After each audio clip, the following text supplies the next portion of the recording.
Deixa eu aproveitar esse caminho de volta aí para conversar sobre o que eu tava falando com vocês, porque tá difícil o tempo. A empresa está crescendo demais, muito movimento, então para não deixar nada atrasar, a gente tá pegando pesado no serviço, né? Então acaba que virando os stories um daily vlog em tempo real, né? Então siga lá, @Canistrol, @Senatrol. Vamos lá, agora eu vou tentar conversar sobre tudo com vocês. Eu tenho uns 20 e poucos minutos, então dá para finalizar esse vídeo aí. O que acontece é o seguinte: eu vou botando as imagens aqui do lado, é um bom ângulo para gravar, que daí tem espaço para botar as imagens aqui, ó. Poderia virar um pouco mais para mim, poderia, mas assim fica melhor, que daí eu consigo botar as imagens aqui na edição. O que acontece basicamente é que os juros aumentaram pra caramba, né? Foi uma estratégia econômica aí de frear a inflação, né? Os juros hoje tá 7,66 hoje, nesse dia que eu tô gravando, para financiar uma casa. Quando a gente comprou a nossa casa em julho do ano passado, a gente pegou 6% de juros, o que é um juros alto, mas é um juros ok para um mercado de compra e venda de imóveis, porque há não muito tempo atrás, em 2018, a gente comprou a nossa casa de Winter Garden a juros de 5,75, né, praticamente 6. Então é ok, é um juros que já teve pelo mercado, né? Mas quando a gente refinanciou, que foi na época da pandemia, o juros chegou a 2,75, né? A gente refinanciou a casa, muita gente questionou pra gente se financeiramente valeu a pena ou não, e valeu, porque a gente passou a economizar $1.000 por mês de parcela da casa, somente reduzindo os juros, porque a gente saiu de um juro de 6 para menos de 3, né? De 5,75 para 2,75. Então a parcela que era 3 mil virou 2 mil redondo. Então se botar o que a gente gastou de closing, a gente gastou uns closing, né, para fazer esse fechamento da casa, taxa de cartório e tal. E só que a gente ficou 2 anos e pouquinho pagando $1.000 a menos. Então deu muito mais do que o closing. Então matematicamente valeu a pena. O que acontece hoje é o seguinte: os preços das casas subiram bastante. Já começou a reduzir muito forte na Flórida. E onde tem um mercado que tem mais demanda de casa, muito mais casas à venda, o valor das casas caiu bastante, né? A nossa casa, por exemplo, que a gente vendeu ela a $750 mil. Ela chegou a valer $850 mil alguns meses atrás, e hoje ela já está 790. Então ela já despencou $60 mil nos últimos meses, tá? Só para vocês terem uma noção que está voltando o preço, né? Aqui, que é uma região que ainda tem pouca casa, apesar de ter aumentado muito o número de casas à venda, a nossa casa que a gente comprou aqui por 500, a gente consegue vender ela por na casa de uns 600, talvez com um chorinho, porque vai demorar mais para vender, 680, 580, 570. Então, o que a gente ganhou de valorização da casa paga qualquer custo de venda, qualquer custo de mudança de volta, qualquer custo de corretores, que quem paga os corretores é o vendedor, né, da casa.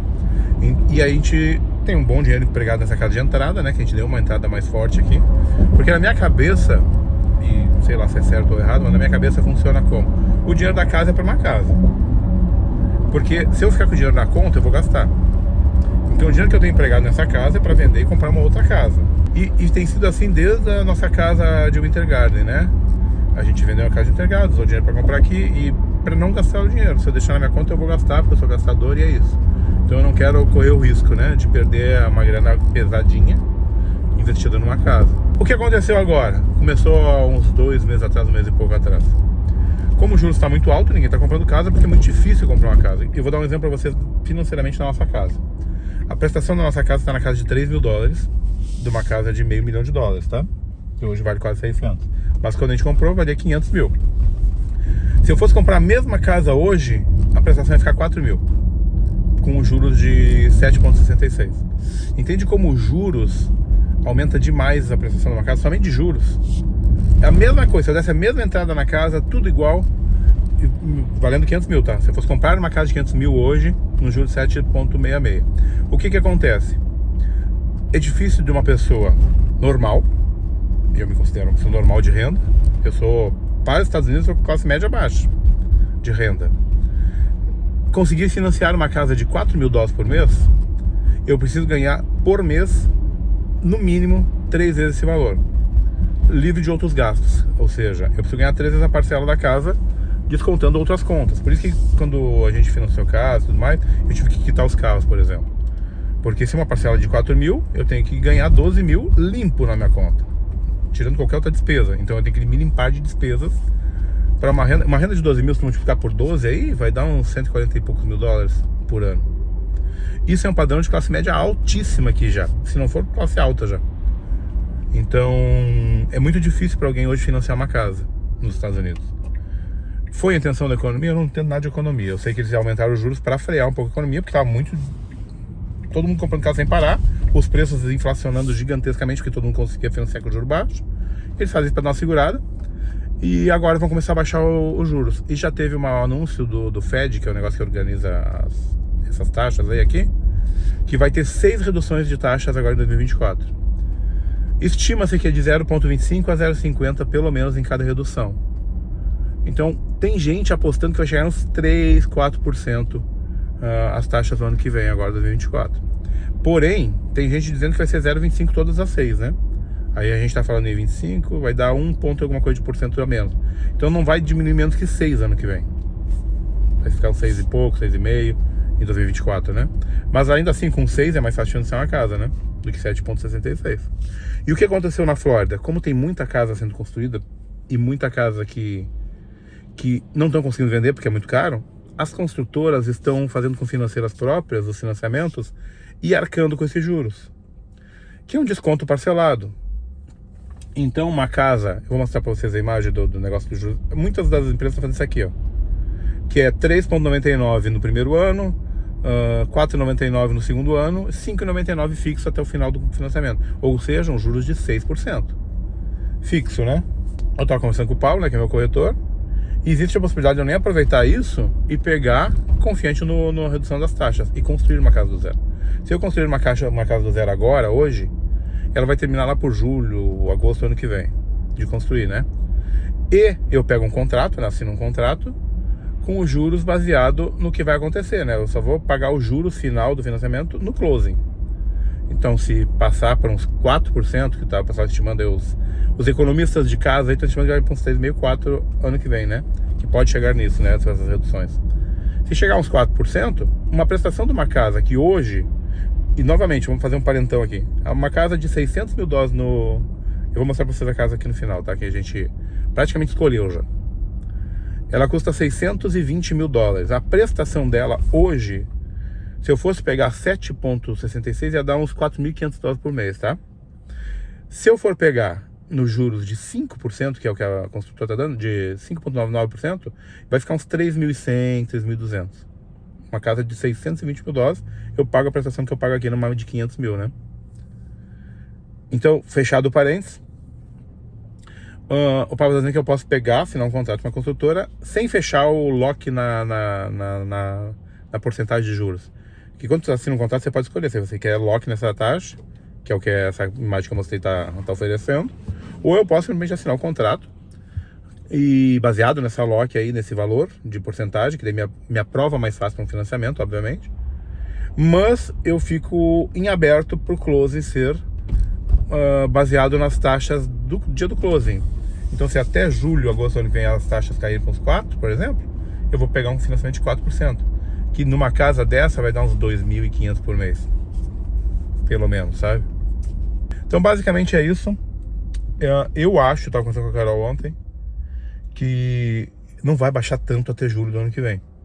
Pode baixar? Pode, mas não vai baixar menos que 6%, não vai baixar quase 2% de juros em 6 meses. Pode, porque realmente a economia parou nas vendas de casa, né? Se tu olhar todos os gráficos de pedidos de financiamento para casa, estão despencando no menor índice da história dos Estados Unidos. Porque ninguém consegue financiar uma casa com juros de quase 8%, é muito difícil. Porque a casa aumentou muito o preço. É diferente do que 30 anos atrás que chegou a 8% e as casas custavam 100 mil, 200 mil, sabe? Então acaba sendo diferente o financiamento de uma casa de 500, 600, 700 mil. Então, agora eu vou mostrar para vocês as casas, a situação. Hoje em dia, na Flórida ainda tá caro as casas, né? Então é uma vantagem pegar os juros baixos, porque se tu botar na ponta do lápis também, se eu pegar uma casa que baixar o preço um pouco no ano que vem, em julho, a gente de aluguel, sabe? Que é o nosso plano inicial aí de aluguel, para esperar as casas baixarem mais preço, vender essa casa aqui, né? Ficar de aluguel até baixar um pouco mais o preço das casas, que tá baixando, porque querendo ou não, ninguém tá comprando casa, então o pessoal baixa sem pagar. Essa casa que eu vou mostrar pra vocês, ela saiu de 700 mil para 600 e pouco, por exemplo, 620. Ela com tudo que a gente quer, né? Então, se a gente fosse de aluguel e fosse optar por uma casa, baixar o preço, mas os juros não baixar tanto, a gente vai acabar pagando mais do que uma parcela por mês numa casa talvez mais cara em valor de dólar, mas com juros mais baixos. Entende? Na matemática da balança, talvez valha a pena pegar um juros mais baixo hoje numa casa que está um pouco mais salgada, que pode baixar o preço, e pegar logo com esses juros baixos e antes que a casa talvez aumente, porque também existe a possibilidade da casa aumentar se os juros baixar, né? Porque se baixar bastante os juros, volta a aumentar o preço das casas de novo, valorizar, porque o pessoal consegue financiar mais fácil. Entende? Com juros mais baixos eu poderia comprar uma casa de 1 milhão, por exemplo. Pois bem, vamos falar sobre a situação de localização e tudo mais. A gente, quando mudou para o Winter Garden, quem lembra, a gente morava no meio de construções, né? A gente morava no Hamlin, que era um condomínio na parte nova de Winter Garden, que não tinha nada. Quando eu comecei a filmar com o Pablo lá em 2016, 2017, tinha só o Walmart, não tinha mais nada. Eram os primeiros condomínios. E a gente comprou a casa em 2018 e era só no meio de construções. Quem nos segue no Instagram sabe que a gente filmava toda hora as construções. Do lado da nossa casa tinha construção, mais pro lado lá no finalzinho da rua tinha um monte de construção, porque a gente pegou no início, o que valorizou muito a casa por isso. Antes mesmo da explosão de preços aí, a nossa casa já tinha valorizado horrores, sabe? Porque eles começaram a construir restaurantes, lojas. E então, hoje, essa parte do Winter Garden nem tem mais construções novas, é muito raro de encontrar. Se tem, tá mais distante, que é do outro lado da estrada. Posso postar aí no mapa pra vocês entenderem. Hamlin é essa parte que eu tô apontando agora. E do outro lado da estrada é onde tinha muitas fazendas, tem muitas fazendas, que acho que os construtores estão conseguindo comprar as fazendas e construir. Porque é só, tem até chão batido, sabe? Não tem nem asfalto nessa parte ainda. Mas existe uma parte mais pra cima, que é a parte, tem a parte de Clermont, que o pessoal que conhece, a gente já falou várias vezes de Clermont. É assim, ó, é Orlando, Windermere, Winter Garden, que é essa parte nova que a gente morava. Aí depois tem Clermont, que tem uma parte velha e uma parte nova também. E pra cima, ao invés de ir pro lado, um pouquinho pra cima, na diagonal, tem Mineola. Mineola, de acordo com o Pablo, vou deixar até o vídeo do Pablo aí, mostrando essa casa que a gente gostou bastante. Mineola é a nova Winter Garden. Ela tá sendo construída toda.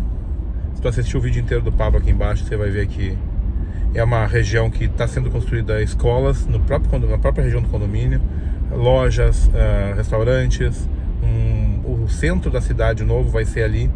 Então, a mesma visão que a gente tem sobre o Winter Garden quando a gente comprou na parte nova, porque a gente queria morar no Winter Garden desde que a gente chegou lá, né? Na Flórida. A gente sabia que o Winter Garden, Windermere e Lake Nona eram as melhores regiões.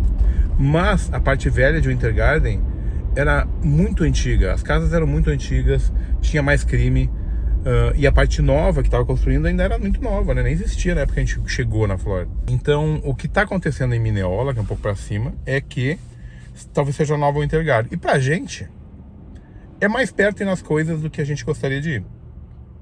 Se a gente é um pouco mais longe da Disney, é 20 e poucos minutos da Disney, 28. A gente morava a 20 da Disney, é 8 minutos mais longe. Mas se a gente for pro centrinho de Winter Garden, 10 minutos. Se a gente for pra prainha de Clermont, que a gente foi várias vezes, que é uma prainha num lago, 13 minutos. Então é tudo nessa casa aí de 15 minutos. Porque ela fica pra cima e a gente ia muito pra cima.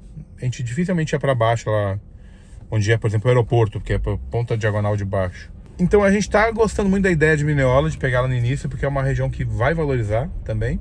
Ainda mais se realmente virar essa nova Winter Garden. Porque de distância ela é muito parecida com a parte nova de Winter Garden. Pra quem lembra, é longe pra caramba. Pra escola do Ita a gente andava 35 minutos, 32, 35 minutos por dia pra ir. 30 minutos pra ir, 30 minutos pra voltar, depois 30 minutos pra buscar ele, 30 minutos pra ir pra voltar de buscar, né? A gente ficava 2 horas no carro na escola Montessori que a gente estudava. Hoje, se a gente fosse manter na mesma história, na mesma escola é 35 minutos de distância, é longe. Mas tem uma outra escola Montessori muito famosa e muito grande de Clermont, que é apenas 10 minutos. E é tão grande quanto a outra Montessori. A gente queria muito manter numa escola Montessori. Como ele vai ter que trocar de escola agora em julho do ano que vem, a gente já vai ter que trocar de escola, foi quando a gente planejou se mudar, né? Já que ele vai ter que trocar de escola.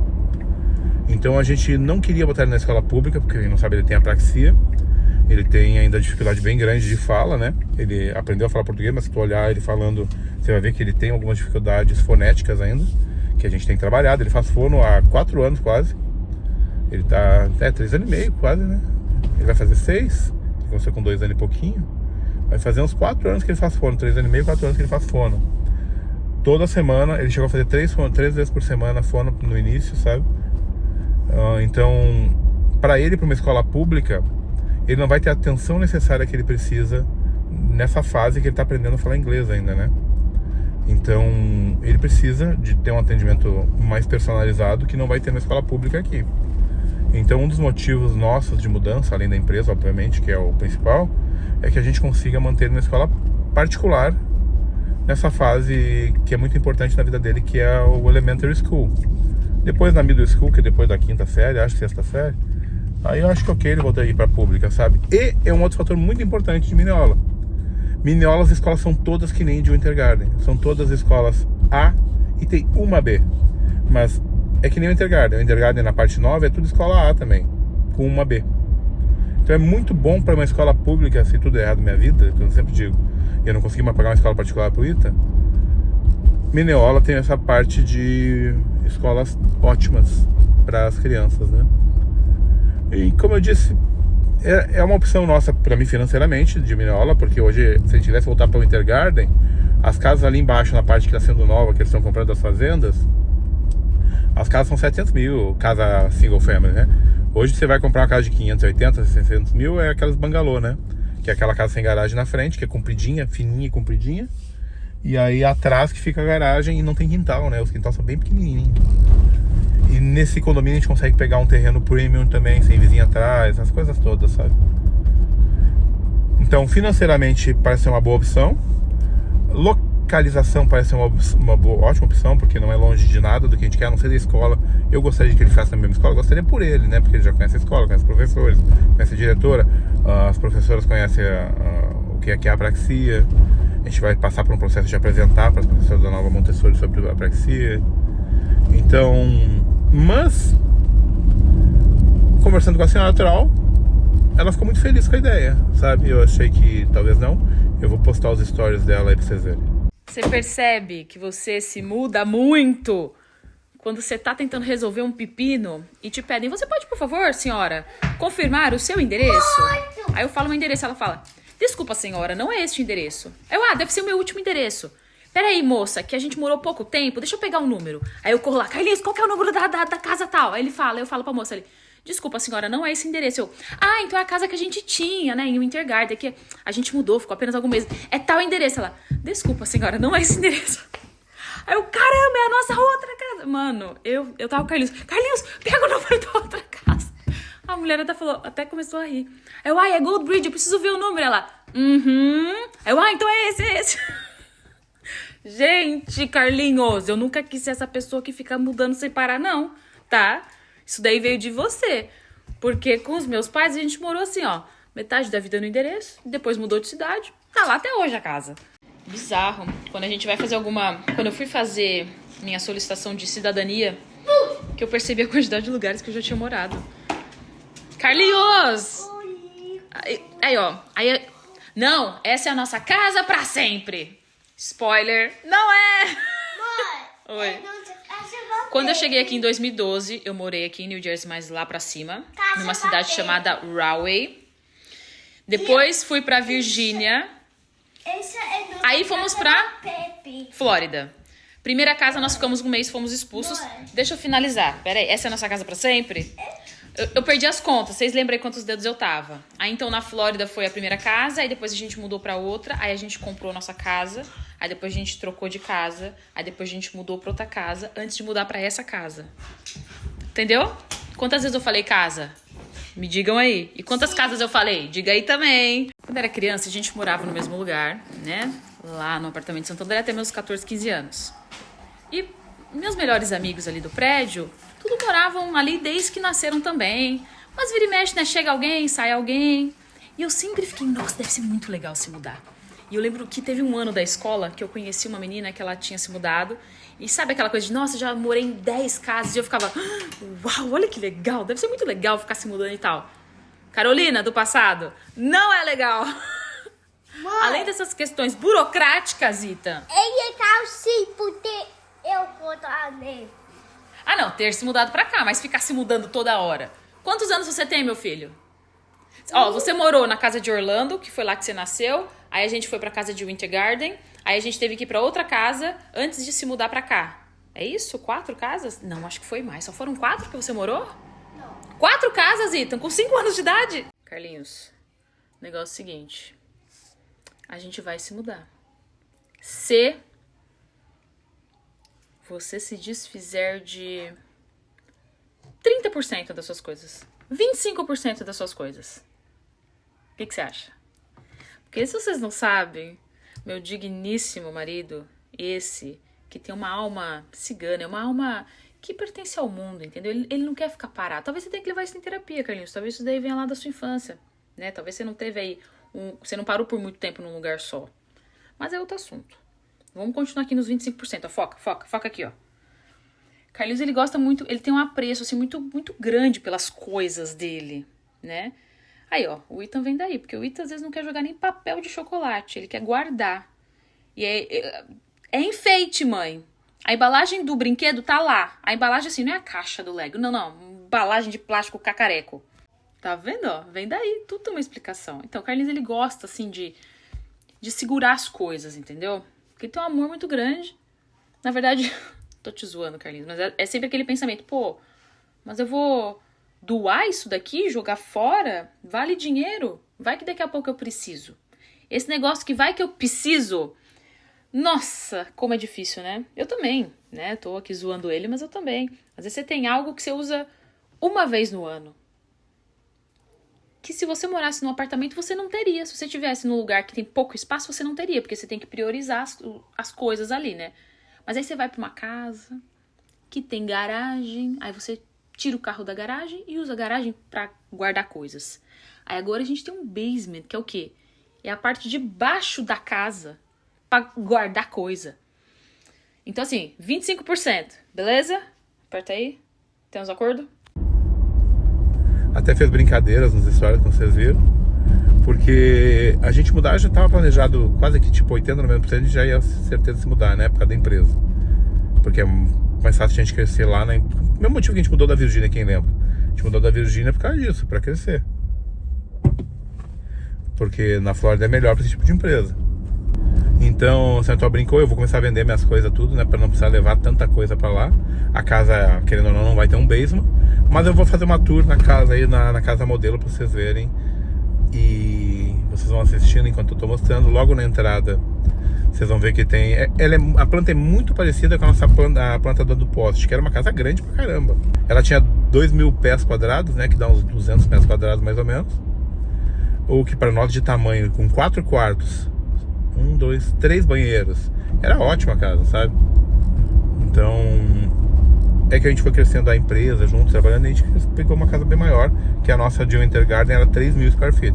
Mas essa casa aí, por exemplo, tem 2.600 square feet. E, vamos mostrar aí na tour pra vocês, logo que você entra na casa, ela tem num dos lados da casa, tanto esquerdo ou direito, depende da construção que você escolhe na planta. Ela tem um banheiro e 2 quartos, né? Então tem 2 quartos aí que na outra casa do poste era o quarto do Ethan, um e o outro era o meu escritório.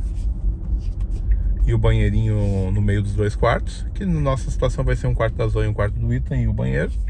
Se você seguindo pra frente à direita ou esquerda, depende da construção da casa, tem a saída pra garagem, daí tem mais um quarto e mais um banheiro lá na direita.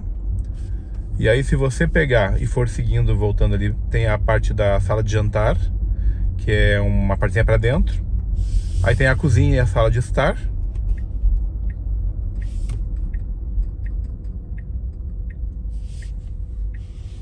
Aí, continuando, à direita ou à esquerda, tem a suíte, que é uma suíte bem grande também, com o banheiro junto, obviamente, uma suíte, né? A suíte master, que eles chamam.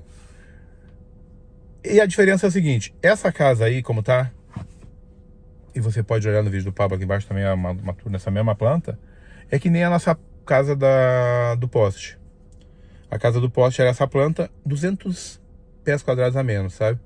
Então tem alguma peça que é maior aí nessa história, porque ela tem 2.200 square feet, essa aí. E aí você tem a opção de botar o tal do bônus, que eles chamam, que a gente, no caso, iria pegar com o bônus. O que é? Tem um andar pra cima, que é subindo as escadas, logo que você entra, é como se fosse um basement em cima. É um grande de um salão, quase do tamanho do meu aqui finalizado, com um banheiro. Você tem a opção de botar um quarto, como nessa casa modelo tem um quarto, aí aumenta mais, uns 20 mil, 30 mil, a gente não vai precisar. No nosso caso, seria somente o salãozão grandão e o banheiro, que seria o meu estúdio, o meu escritório, o banheiro. A planta é perfeita pra gente. Perfeita. A gente deixa a nossa vida embaixo, a gente queria muito voltar pra casa de um andar.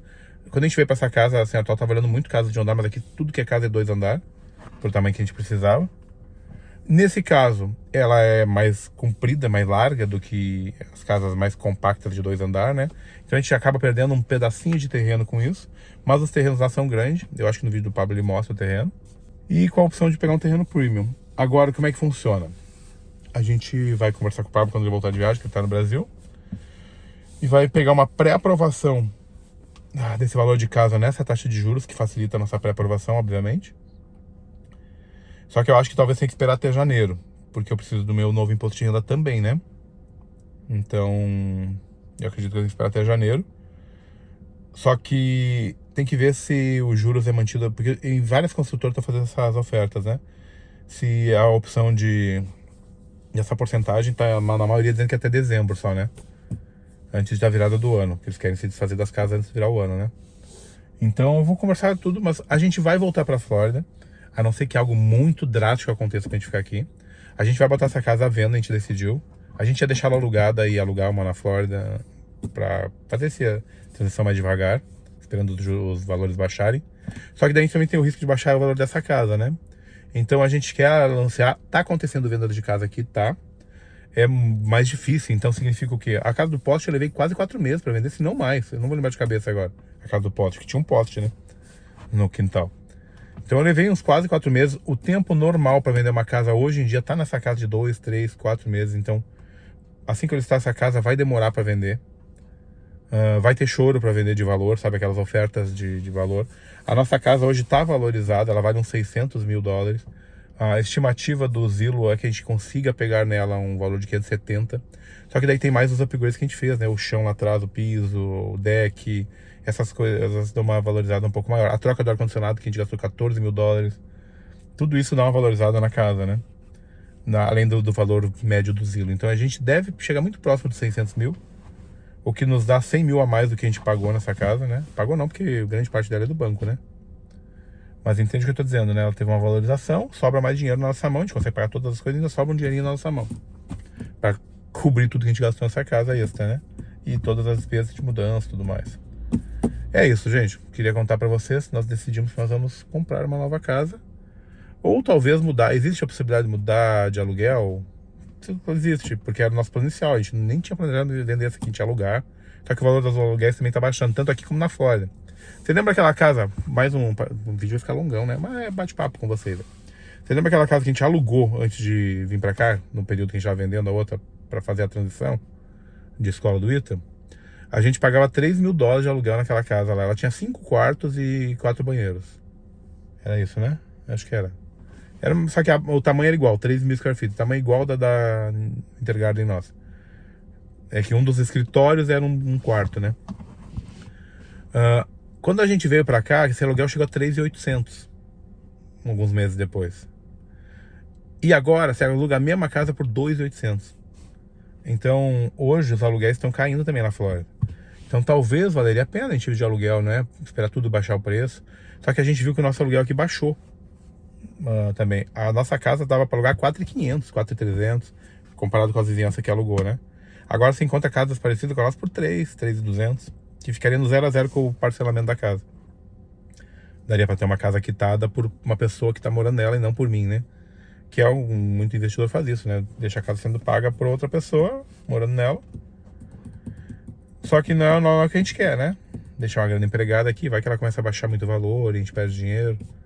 Então é isso, gente. Queria conversar com vocês. Nós decidimos comprar uma casa. Só não vamos comprar se algo der muito errado no financiamento. Eu vou ter que quitar o Tesla, por exemplo. Então, tudo isso eu não preciso ter dinheiro na mão, só para vocês entenderem como funciona. Tudo isso fica atrelado no financiamento com a venda dessa casa.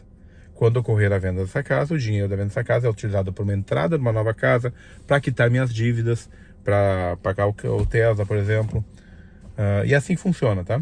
É assim, eu posso vender o Tesla, posso. Hoje o meu Tesla ainda vale mais do que eu paguei, porque quem não sabe a gente ganha incentivos, né? E aqui na New Jersey foi quase 11 mil dólares, né, de incentivo. 7.500 do federal e 4.000 do estadual. Então foi 11 mil e pouco. Então eu consigo vender o Tesla e ainda sair no lucro, na verdade. Mas eu não quero vender, eu adoro meu Tesla. Então eu devo quitar ele para continuar com ele. E é isso. Bastante papo hoje, bastante conversa. E Flórida, vamos nós. A gente já tinha essa meta, a gente tem falado com vocês há bastante tempo, né? Foi uma decisão muito errada ter vindo para cá. Talvez uma das piores decisões da minha vida. Porque gastamos bastante vindo para cá, perdemos um dinheiro. Não vamos perder na venda da casa, mas perdemos na mudança, perdemos nas coisas que a gente teve que arrumar nessa casa. Essa casa a gente veio capenga, a vistoria dela foi muito mal feita. E a empresa de vistoria não deveria deixar passar, tipo, o ar-condicionado todo enferrujado, não deveria deixar passar, deveria nos avisar, que a gente cobraria da vendedora a troca ou um desconto na venda. Então ele deixou passar coisas que não deveria deixar, a goteira no telhado ele deixou passar que não deveria deixar, que é um telhado velho. Esse telhado aqui daqui 2, 3 anos tem que trocar. E a gente tá falando uns 30, 40 mil dólares pra trocar esse telhado. Então, são coisas que não passariam na inspeção. A gente arrumou a goteira, a gente trocou todo o ar-condicionado, trocou a bomba de sucção da água lá embaixo. Cara, a gente gastou pra caramba nessa casa. Então, uma decisão muito errada. Eu esperava muitas coisas vindo pra cá e não deram certo 90% delas. O que deu certo pra gente foi finanças. A gente conseguiu dar uma estabilizada, porque aqui tudo é muito mais barato, né? O seguro do carro é mais barato, o seguro do plano de saúde é mais barato. Mas a gente com a empresa de novo, a gente tem uma renda melhor, sabe? Não depende só da renda de influenciador. Então a gente estava dependendo só de renda de influenciador, por isso que a gente veio para cá. Eu não poderia competir até maio desse ano, então a gente veio para cá em julho, a gente comprou essa casa, sabendo que a gente ia vir para cá para economizar dinheiro, para se acertar financeiramente, né? Se estabilizar um pouco mais, né? Só que muita coisa não deu certo. Tudo, se tu pegar aquele vídeo de balança que eu fiz entre New Jersey e Flórida antes de vir para cá, eu acho que 90% não aconteceu, deu tudo errado. E é isso, gente, é isso. Depois eu posso fazer um vídeo sobre isso quando a gente voltar pra Flórida, por que voltamos, e botar na balança tudo de novo, do que deu certo e que não deu. E outra coisa que pesou muito, a gente se sentiu muito sozinho aqui, né? Lá a gente tinha toda hora alguma coisa pra fazer com amigos, sabe? Que eu falei, o Ethan ia nos encontros das mães com a senhora Troll e brincava com as crianças. Hoje em dia ele fala muito bem português, então ele conseguiria brincar muito mais. Toda hora tinha um lugar pra ir, pra passear, que não tem nada, que é fim do mundo. Eu acho que a gente veio muito, foi uma mudança muito drástica do lugar muito turístico para um lugar muito interior, né? Então a gente ficou muito triste, o pessoal notava nas nossas stories, a gente estava muito para baixo, muito errado. Então a gente tomou uma decisão muito errada vindo para cá. Se eu pudesse voltar no tempo, eu voltaria. E eu não tenho problema em dizer, cara, tudo é aprendizado. Lógico que tudo é aprendizado, mas se eu pudesse voltar, eu voltaria e mudaria, não teria feito errado. Talvez eu teria... Vender a casa, acho que eu venderia tranquilo, porque valorizou muito a minha casa lá da Intergarden. Era um momento muito bom pra gente vender, financeiramente falando. Talvez eu teria comprado uma casa lá na Flórida, mais barata, sabe? E aproveitado o resto da grana pra investir em outra coisa. Pra tentar sobreviver lá, sendo mais cara a vida, né? Porque a vida é mais cara. Mas aqui também tem imposto estadual, tá, gente? Que é pesado, viu? O imposto federal, o imposto de renda estadual. E não existe isso na Flórida. E acaba, o que eu estava dizendo esse dia, né? A gente põe na balança, tira esse imposto estadual, divide no resto das contas que aumenta aqui, vai dar quase elas por elas, sabe? Então é isso, gente. É isso. Desculpa o vídeo longo aí, mas eu sempre uso os vídeos para um desabafo. Vocês são a extensão da minha família. Falo sempre, já fazemos isso há mais de 12 anos. Vamos pro nosso 13º ano de canal agora. Se você assistiu até o fim esse vídeo, comenta aí, eu vi. Hashtag eu vi. Só pra ver quem assiste até o final do vídeo, porque ficou um vídeo de mais de 30 minutos, né? Ficou um videão. É um desabafo, cara. Eu sou uma pessoa normal, como vocês, no bom sentido. E, cara, eu erro muitas coisas, cara. Mas eu erro tentando acertar, sabe? Hoje a empresa vai nos dar uma estabilidade melhor lá na Flórida, financeira. Então, como nós temos a empresa, nós vamos ter uma renda melhor, nós vamos precisar pegar um depósito, funcionários.